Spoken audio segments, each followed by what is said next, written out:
I did it. I had my endoscopy today. Can you hear me? I hope so. Because I'm in the backyard and I don't want to, like, broadcast to the neighborhood. I had an endoscopy today. Anyway, piece of cake. Easy. Man, I was using this as an example. What is it going to feel like after a tube is down my throat for a little bit? Nothing. I feel nothing. Nothing at all.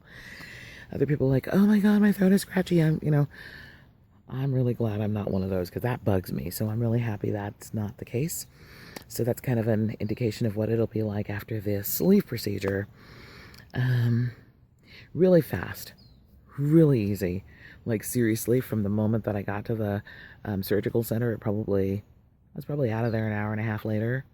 Like most of the time that I spent was getting ready and laying there and chit-chatting and joking with the nurses and stuff. So it was really fun. I actually enjoy. And I love that my hair was the color, the turquoise is the color of the hospital gown. So I was like totally blended. It was really cool. Anyway, they did biopsies on the serious side. They did do, biopsies. We're waiting for results on that. I am in complete optimism that all is fine.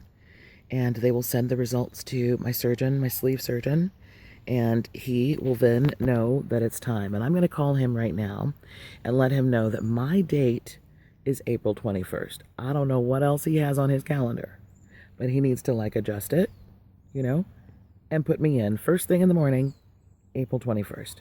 That's the deal. Only other thing I have to share at this moment is that today feels like the first day of the real journey, even though it began like 3-4 weeks ago, and I've still been in a process of finding support in terms of camaraderie, other sleeve community people, because I'm finding that is very important. Otherwise, you tend to isolate because normal-bodied people don't understand what we're going through. There's so many people who think that this is a cosmetic procedure. They don't get the inner work that is required. It's not cosmetic. I am still preparing. I have been cutting down my food intake and increasing my exercise. So the goal is that by the time I get to the 4 days of liquids prior to the surgery, it'll be no big deal. I'll be doing liquids already anyway. Then I'll do those 4 days like a piece of cake, like nothing. That's my plan. No drama, no crisis.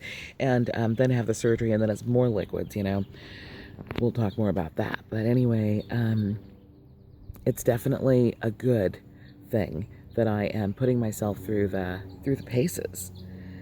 Let me tell you. Went to the dietitian yesterday, and I'm explaining to her that I am preparing already. I want to start,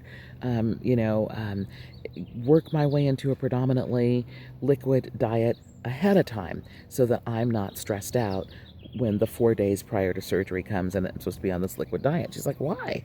Why do that? Why not wait till the 4 days? And I'm looking at her, and I just straight up, I'm like, have you ever had this procedure? She said no.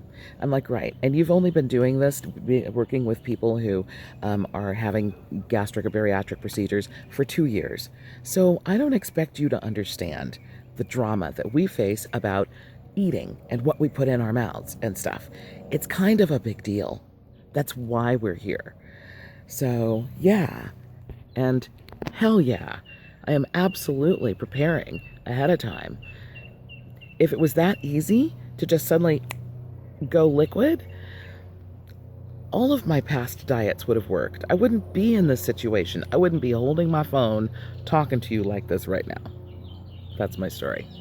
Anyway, I didn't mean to get into a rant and a rave. I'm on anesthesia. I'm having a very fun, loopy day. So I'm going to go and I'm going to watch some movies. I'm going to just kick it for the rest of the day, and I love it. It's a work day, but I worked really hard all week so that today would be easy. And I'm just going to enjoy it, loving my roses in my garden. Look at my beautiful garden. Yay. Okay, talk to you later.